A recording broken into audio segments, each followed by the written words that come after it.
Today we're going to take a look inside a Rotary Vane Air Compressor. I ended up picking a few of these up from auction. I could scrap these and make money on them, but I figured I would take one apart, and if I could get one working well, I might actually make it like my main air compressor.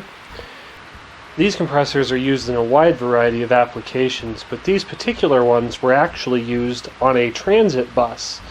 There was a natural gas powered hybrid electric bus that had, actually it even had a turbine engine in it that was attached to a 30 kilowatt generator, and the air conditioning and the compressed air and other things used three-phase AC induction motors instead of, like DC that you would find on a typical vehicle or automotive application. So I've already kind of gone through each one and made a determination of what I think might be good and what I think might be bad. Actually, it's kind of funny, the two that I think have the best pumps in them are the ones that are missing the covers for the terminal blocks on the motors. So I don't know what's up with that, but what I'm going to do is pick one and we're going to take it apart. So it's going to be one of these two, I'm thinking. So this one's been in there as recently as June of last year. This one says 9 of 2016 on it. This is a good one. Bearing 10 of 14. Some of these have had bushings and bearings. This one had bearing plus bushing. This had bushings in 14 and a bearing at the same time. So it's kind of interesting, all of the maintenance that's been done. Okay, we're going to go ahead and separate the motor from the pump first. On this particular one, it's a 483 phase. The rest of these are 233 phase, 5 horsepower. The motor's 5 horsepower.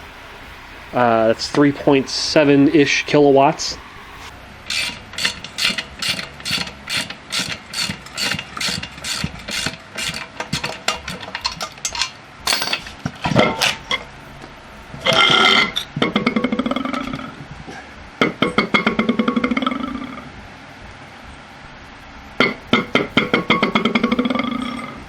Alright, I'm just playing with myself.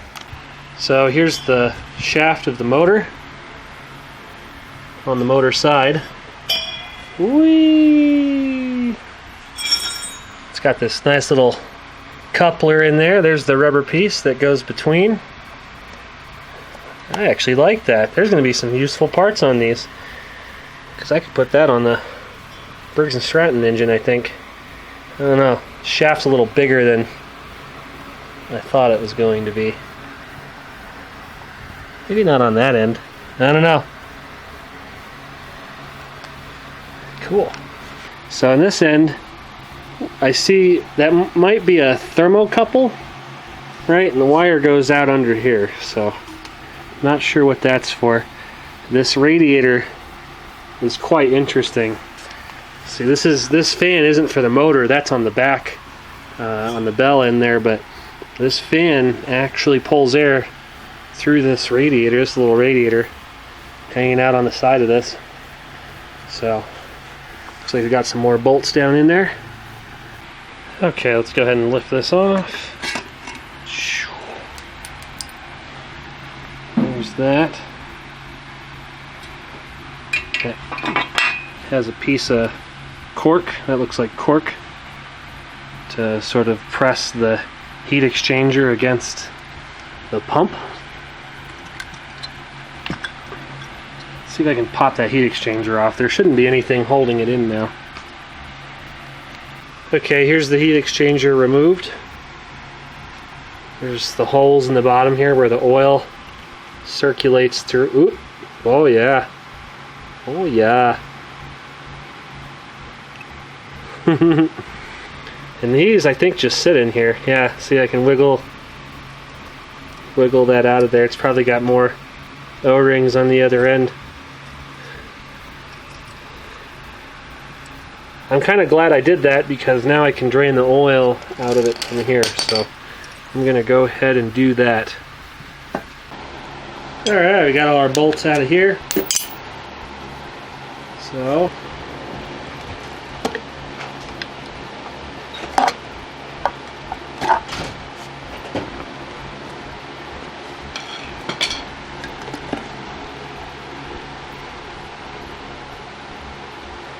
there's a bunch of water in there.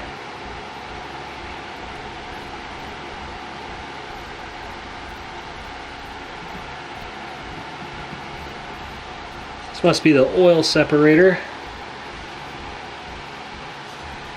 That's what that looks like in there.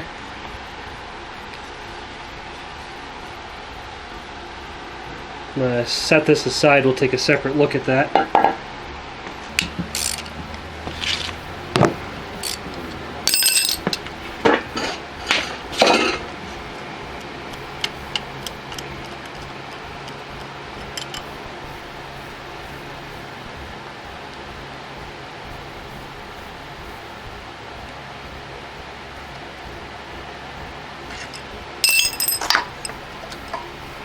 Ah, the ring just comes off.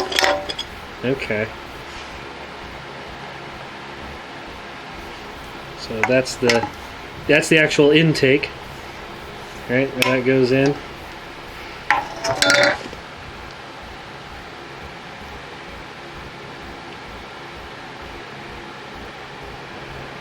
There's a vent up here. Don't understand what that does yet.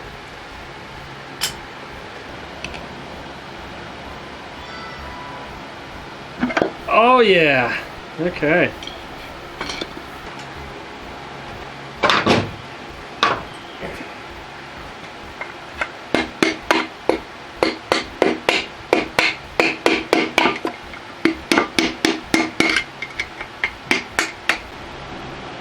Alrighty. Oh, that's neat.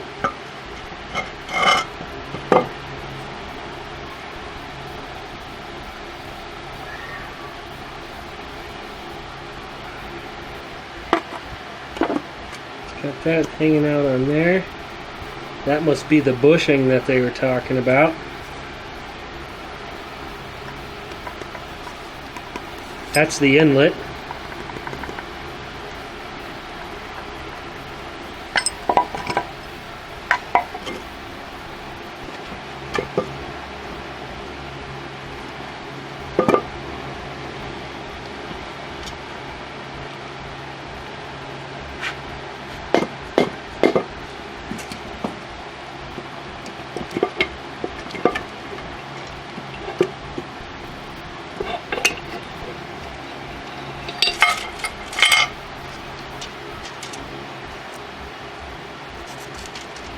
Oh, that was there.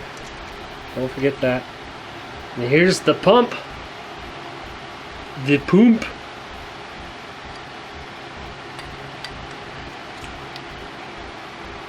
The rotor's heavy. It's quite heavy. Probably weighs like somewhere close to 10 pounds. Between 5 and 10 pounds.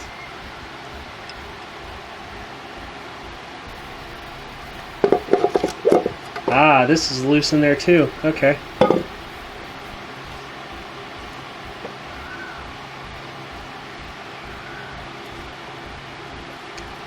That has these little holes on the sides there. Now there's a big hole here, right? Big holes here. And then there's little holes inside here, and there's reed valves on the outside here. These are reed valves for those holes.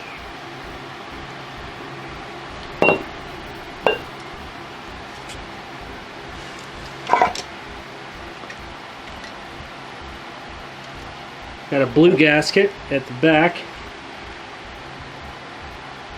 I see down here in the bottom there, yeah, that right there is some kind of oil pressure regulation. And that's it. There's a oil seal in this end.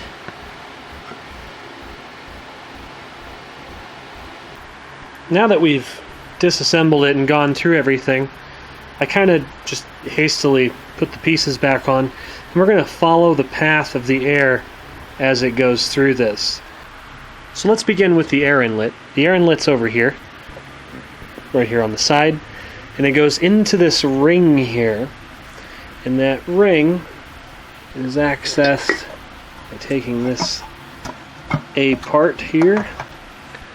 So air comes in this ring into this area that's actually around this inner area. So inlet air is here, and it goes through here and here to go into the compressor. This is the top, this is up, that's the bottom, that's the drain plug there. So you can see these are well above oil level. So if I pop this off, so after the inlet air enters this section through this port here and this port here, it's kind of contained in here until it passes through here. This is a one-way valve, similar to what a reed valve would do, except this isn't a reed valve. And it's got a return spring on there, right, to keep it closed like this. So air only flows one direction, and that is inwards. So you saw that one-way valve there. There's the back side of it there, and you can see the air channel that's created. So as this rotates, air is pulled into the center there, and this is offset here. This shaft actually points down. I just set it in there like this so I could actually rotate it. But you see how this is offset in there, and that's because when it first draws air in, there's a big wide open area in here for the air to go into. And then as this turns around, okay, so this rotates counterclockwise. This shaft actually points down. I have it up so I can demonstrate this to you. And then this has a bunch of these vanes in it. These vanes are just pieces of steel, and they sit in here like that. Smaller versions of these pumps sometimes have springs in there to hold these against the wall, but the force, it's called centrifugal force. Basically, as this rotates, the weight of these will want to make these slide to the outside, and that actually presses them into the wall of the compressor housing to make a nice airtight seal, nearly airtight seal. And as this comes around, you can see the area gets larger here, and that's because this is where air is drawn in, and then after it gets to about this point here, it starts to shrink again. So it comes around like this, and the air's starting to shrink, and you can see here that there's a reed valve, and so it's going to let a bit out on that first reed valve, and then it sort of gets a second stage here because this area is much tighter than it was back here, and so any remaining air that gets compressed higher will go ahead and come out that reed valve there. And remember that since this is a high pressure area, the air pressure is going to be pushing on the back side of that flap, because all a reed is a hole, and then there's a piece of spring steel over the hole that acts as a flap, and so it can push and open. But if there's anything pushing against the back side of the flap, it acts as a seal.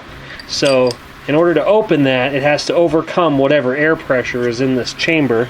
And so it does that, lets a little bit of more compressed air out, and then it does that again when it gets to here, because there's another reed valve there. And then when we get to the very, very top here, there's this here. And I imagine all this does is release any excess pressure that's built up from this rotating around into this really small area.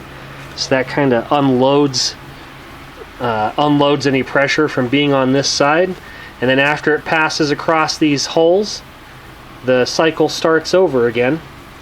And then we get to right in, so you can see on the back side of there that this comes all the way up to about here. So as soon as this area starts to open up just the tiniest bit, it's already starting to collect air until it gets to about here, the 5 o'clock position, and then the compression part of the cycle happens.